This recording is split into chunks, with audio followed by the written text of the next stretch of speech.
Hello, Jim here. One of the original reasons I decided to sell options was to be able to reach financial independence and do what I wanted to do when I wanted to do it. And once I reached that, I also realized, boy, I can retire a lot sooner. I can generate a lot more income than I ever thought possible. Today, I want to talk about my retirement picture. I'm going to share with you the budget I use and the amount of income I'm projecting to earn by selling options. Be sure you stay until the end where I go into details. I actually share with you a spreadsheet that I use pretty much on a monthly basis to kind of keep me on track and be sure that I am going to reach retirement when I want to reach it. So stay tuned. I think you're going to really enjoy what I have for you today.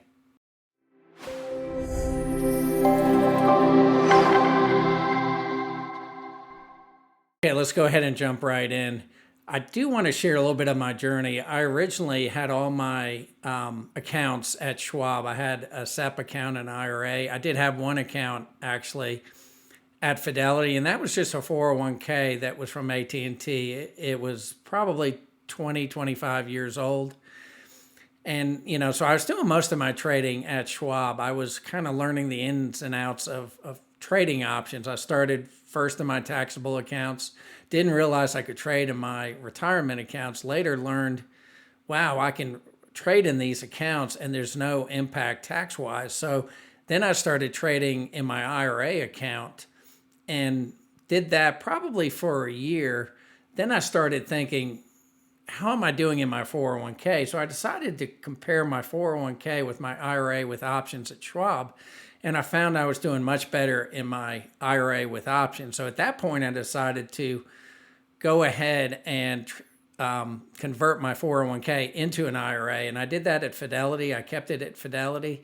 And since then, I've also learned Schwab doesn't have what's called a true sweep account.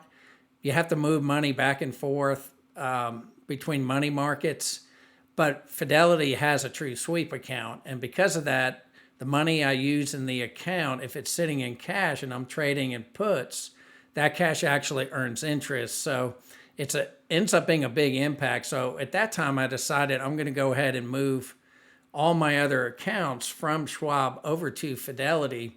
And I literally moved my SEP account, the IRA with options, and it went into the same account as my 401k. So I ended up with one IRA rollover and then one Roth account, where I originally had, I think, 4 retirement accounts and 2 taxable accounts. So I went from 6 to 4 accounts. Everything at Fidelity is retirement now, and then everything at Schwab is taxable. You do have a little bit more freedom when you're working with the taxable accounts at Schwab. You can move money back and forth, and you do get some credit for the money in the money market for puts you may be running. So, plus I like Schwab a little bit better functionality wise. I like Thinkorswim. I even like Schwab's online portal. It does give you a lot of capabilities. You can roll spreads, you can roll iron condors. You have to do it piece by piece. But I found in Fidelity, you can't even manage an iron condor. At least I haven't been able to in my retirement accounts. So I end up having the relationship with both companies, and it's worked out really well. So that's where I stand now. It did take a little while to get stuff moved over, but both Fidelity and Schwab, both of them have really good support. When you get them on the phone, they answer your questions. They put you in touch with who you need to talk to. And I actually found that the office for Fidelity was right next to Schwab. I had been going to Schwab for probably 15 years and didn't realize they were right next to each other. So I thought that was interesting. So now what does my picture look like? Within Fidelity, I'm doing mostly puts. So I'm doing vertical put credit spreads. I'm running the wheel. I'm doing cash secured puts. As I get assigned different securities, then I'm doing covered calls. So a little bit of everything within Fidelity and earning that interest. And that interest ends up being quite a bit of money, as you'll see in my budget that I talk about later in the video. And then in Schwab, I have both my taxable accounts are mostly invested. So I'm primarily doing covered calls. I'm rolling covered calls. I do have a couple of vertical put credit spreads, just two actually in one of the accounts.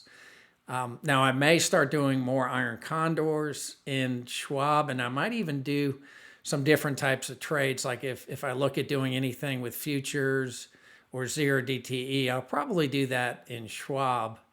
At least that's what I'm thinking right now, primarily because I like Thinkorswim a little bit more, and I think it would be a little bit easier to do it with Thinkorswim versus the Fidelity platform. They have Active Trader Pro, but I do find it's a little tedious to work with too. So just wanted to share that. That's where I kind of came from. And my accounts were kind of messed up for a little while as I moved things over because, they lock the accounts as you're moving them. And I thought it would be a couple of days. And in some cases, it was 2 or 3 weeks. But now I'm kind of rocking and rolling again. I'm making lots of trades. I don't do lots of trades. I usually do 20, 30 trades, usually maybe 1.5 to 2 trades a day. And I usually have around 80 or 90 positions open at any one time. And that's between all 4 accounts. That's the 2 Fidelity retirement accounts and the 2 Schwab brokerage accounts. So just wanted to start off by saying that. Also wanted to mention, if you want to take a look at my memberships, you can find details in the description. I have 3 levels of membership, and it's getting pretty active. There's lots of discussions, lots of people sharing their trades, and so I'm actually learning a lot. That's why I'm talking about potentially doing zero DTEs. I'm watching a few of the other traders that are doing zero DTEs. I just don't have the time to do it currently since I'm still consulting, and I also am doing some coaching. But it's something I'm probably going to look at. And I also like the idea of futures. One of my clients has a futures program that I'm currently updating, and it's kind of gotten me into wanting to learn a little bit more about futures and maybe potentially also trading futures or options on futures. So just kind of wanted to share that too. And as always, please subscribe, hit that like button. I am trying to let people know that they can do this, and they can do it fairly reasonable, and it generates lots and lots of cash. So again, my current goal, and what I do is every month I'll review how I did it trade-wise, and then I'll adjust my goals. I originally started with just a goal of $1,000 a month. I just wanted to see, can I generate $1,000? I was able to do that, and I increased it. And over the years, I think I've been doing this almost 3 years, maybe a little bit more than 3 years. I started with 1,000. I did go up to 8,000. Now I rolled that back to 7,000 because I did find that 8,000, I was ending up taking a little bit too much risk and trying to get too much premium. So I backed off that a bit. But what's odd is last month I actually had a $9,000 month. So, and I'll talk about that in a future video. But currently my goal with my accounts is about 1% a month. So earn 1% a month in just options premium, which is the equivalent of around $7,000 a month. It may be a little bit more than 7,000 or a little bit less. It depends. Like I said, 7,000 is the average. So, I may have a month that's 6,500. I may have another month that's 8,500. But on average, it'll be about a 7,000 on a monthly basis.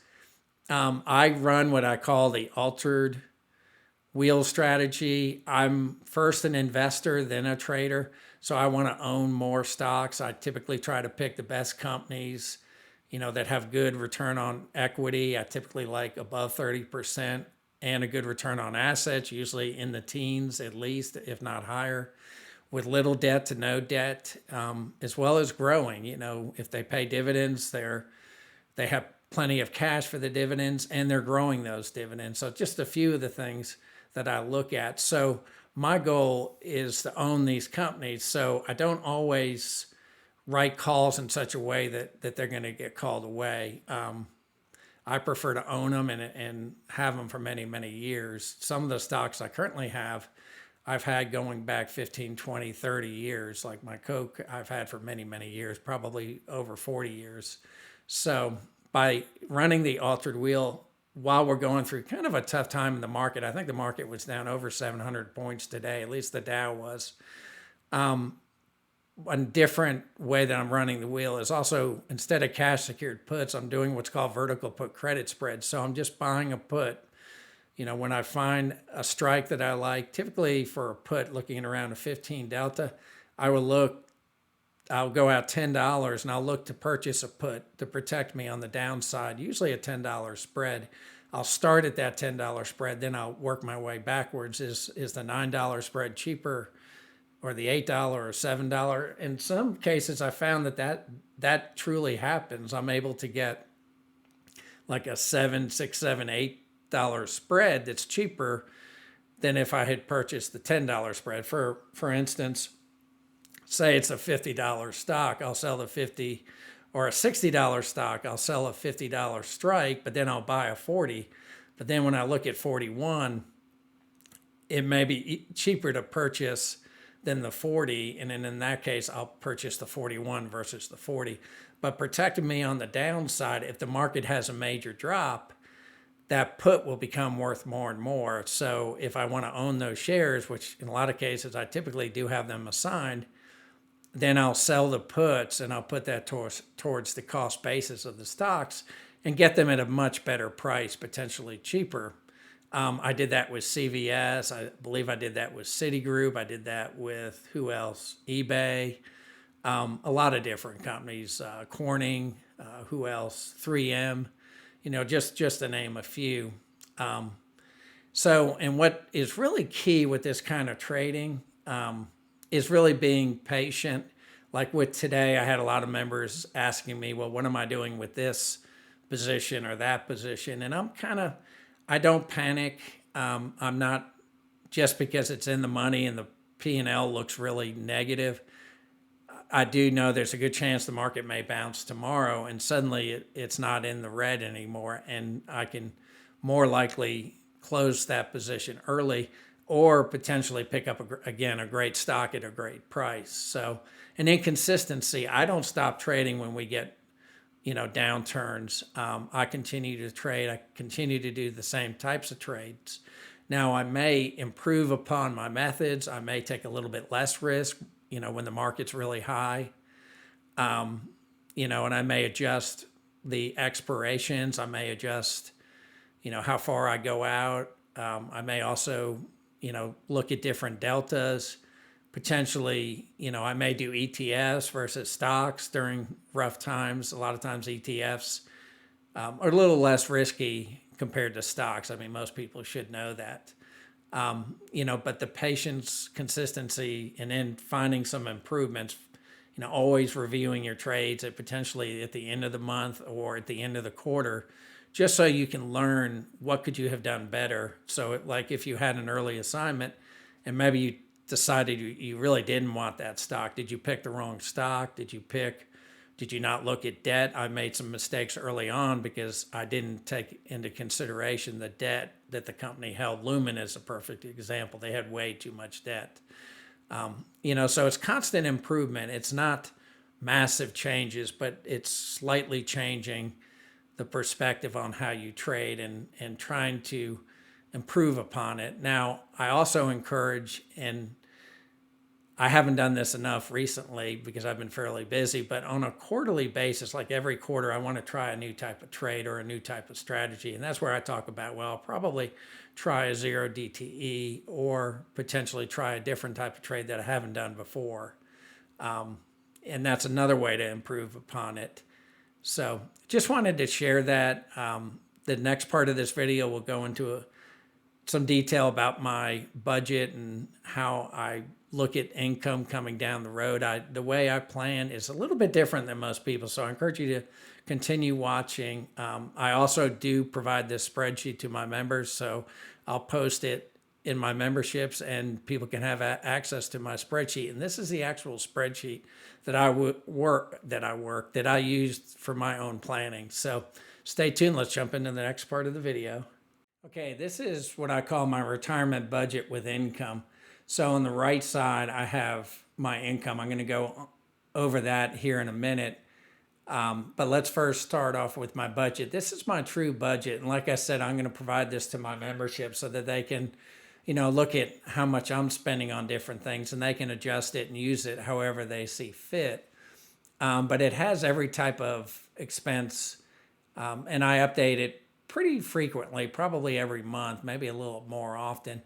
But it has the association dues, homeowners insurance has been going up a lot. That's why I had marked that as red. I have a bill actually sitting downstairs.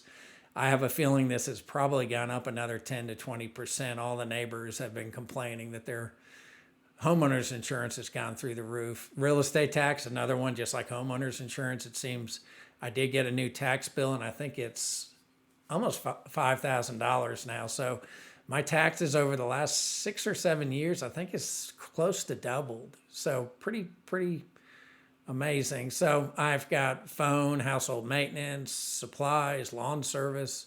Pretty much everything is here. Oil and heat, propane, electricity. Quite a bit of information. Next is transportation, car payments. I currently don't have any car payments, which is a good thing. Now, car insurance is really high. I have a son who just turned 21, but he's got 2 vehicles, and it's pretty pricey. He's currently going to be taking that over. So for me, this is going to go down, but he's probably going to spend at least that amount on a monthly basis paying for insurance for the 2 vehicles. One is a truck over 25 years old, so he probably will just get liability on that. And his Mustang is over 10 years old, so he may get just liability on it. But, for me, the cost will be going down. He'll be paying for probably that insurance through his business. Car maintenance and repair, some of this may be a little bit low, but he does a lot of the work. So any repairs on my car or any of the other cars, he does most of the work on it. Phone bill, that's exactly right on. That's what I pay on a monthly basis. Mortgage and credit union loan. So I am paying pretty close to $2,123. I think it's right at that amount. I put this in yellow because originally I was only spending about $40 a month, but this is the payment that's currently happening related to the land I recently purchased that we're going to be building a barndominium in, which will also house my son's shop. So that's why that's higher. At some point, his business will be paying me or paying that mortgage note. So that's why that's in yellow. We have food and groceries, entertainment, and I review these on the credit card bills and update them on a regular basis. Restaurants, pets. We do have a dog, so he's pretty pricey at times. His dog food is not cheap. Travel. We don't do a lot of travel, but we usually go someplace every maybe twice a year. And then medical disability insurance. I have this red because I'm 59. Most disability insurance ends, I think, right around 60, maybe 62. But they typically don't continue on. So I'm going to look at probably stopping this right away. I currently don't need to spend $135 on disability insurance when it only would pay for a year possibly. Medical and doctor, some of this is low. The health insurance, I am on Obamacare.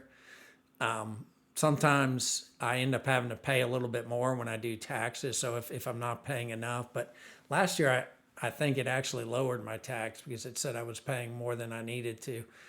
And that's just for me. My son is currently a veteran, so he gets paid that way or gets his health insurance that way. Dental, that's about what I pay on a monthly basis.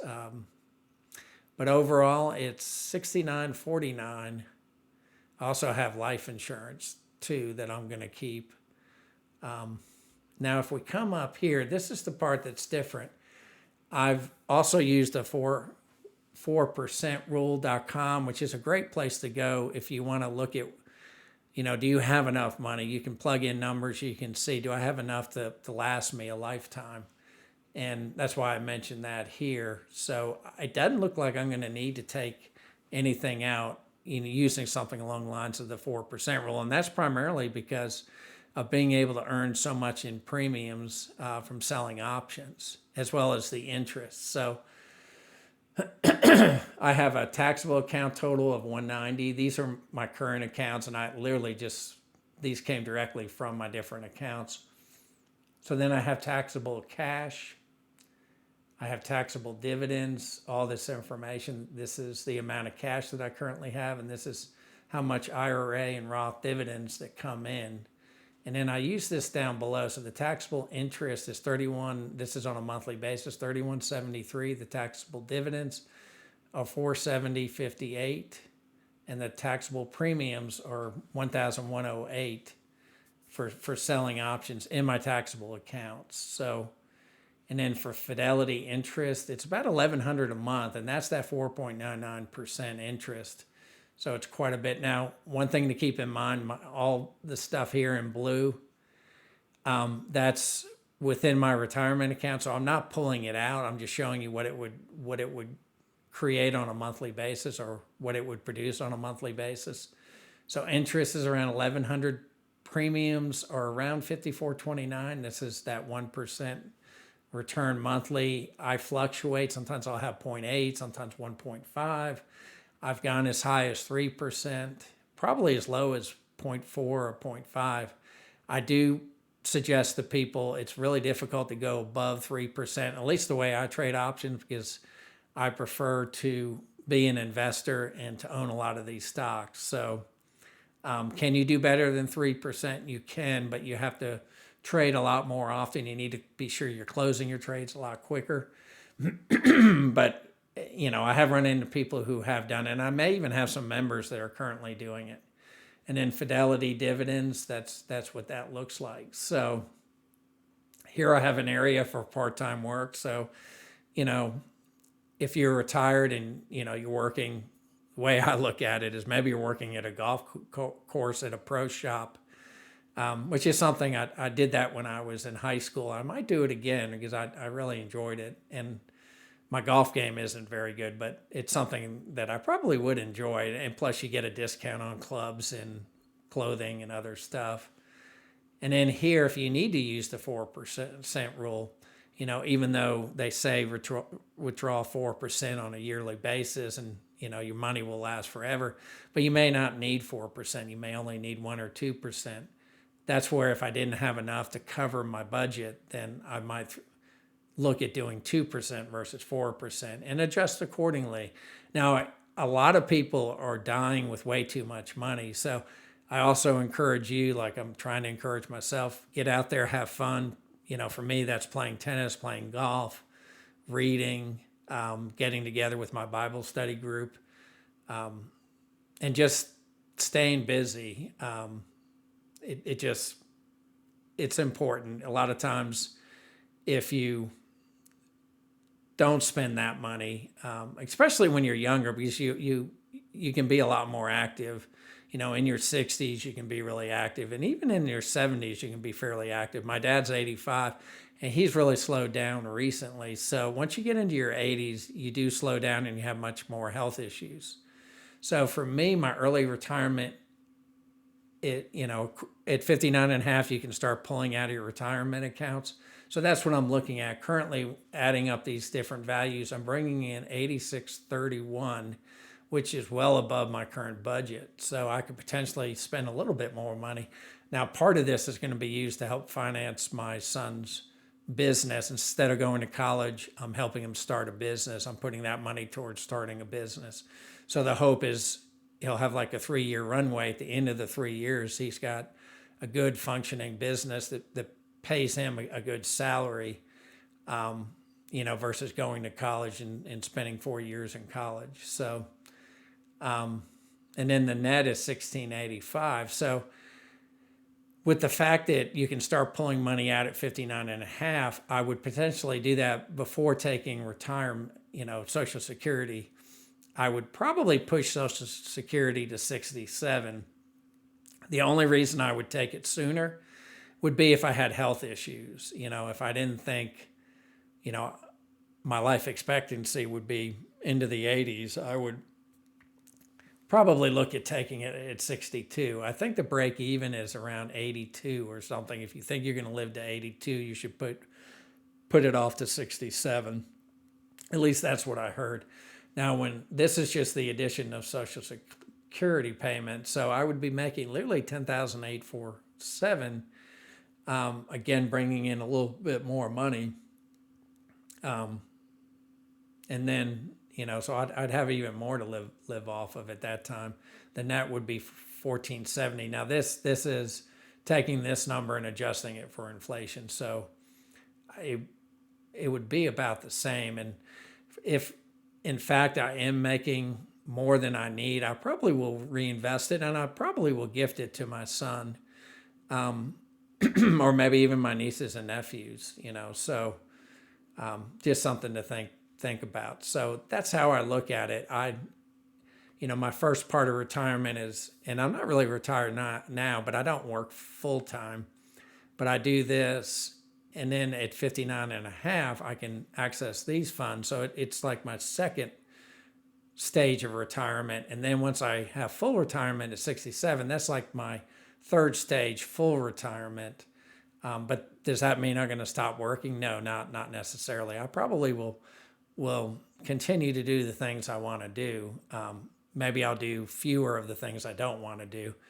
Not that there's a whole lot of those now, but I probably by that point won't have many clients. I probably would have pulled back from having a lot of clients. So important notes.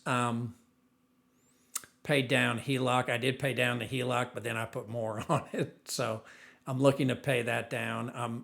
For my son's business, I'm trying to cash flow a lot of it. So I don't go into any more debt. I'm also trying to utilize cash better, doing things along the lines like I'm probably going to open up a Fidelity business savings account, and I can earn that same 4.99%. And then I'll have most of my business cash in that, and I can just move it back and forth versus just leaving it in the bank. Disability insurance ending soon. So, and then Social Security 2 years out of date. Just I need to get a new updated form. I haven't. So the numbers up here for Social Security, which I believe is here, 2216 is what at full retirement. That's probably more like 2400, 2500. And that's what I mean by that. I can pull more out of Social Security, kicks in, total of 8 years. So that's just talking about the different stages. Did better than S&P and NASDAQ from January 22 through December 22. So one of the interesting things with the way I trade options is I don't do as bad as the S&P and NASDAQ during down periods, and I don't do quite as well during the up periods. But when you stretch it out, like I look at all of January, from January 22, so all of 22 and all of 23, I actually beat the S&P and NASDAQ. And then even just recently with the market having to downturn, literally today, I looked at it, and if I even add the 6 months for 24, again, I for the longer time period, I did beat the S&P and NASDAQ. And it does provide a lot more cash. A lot more cash comes in by selling options. Vanguard considered customer no service by Clark Howard. That happened recently. There have been a lot of complaints to Clark Howard about Vanguard. So if you're with them currently or considering them, I would probably go check his site out and listen to what he said about Vanguard recently. And then Fed is likely to drop rates in September. So most of you guys already know this, but the fact that employment, part of the reason that the market's down so much today is employment looks like it's a lot worse, meaning the unemployment rate's probably a lot higher than what they've been reporting. So the economy is struggling a bit more than they thought. Now, there are some pundits that think potentially we may get a half-point cut. So they may surprise the market and do a half-point cut versus a quarter point. I'm still kind of betting on the quarter point. And then the mortgage includes land for Apex tuning, again, the barndominium that we're creating. So this is what I've created. Let me know what you guys think. Do you have something similar set up like this?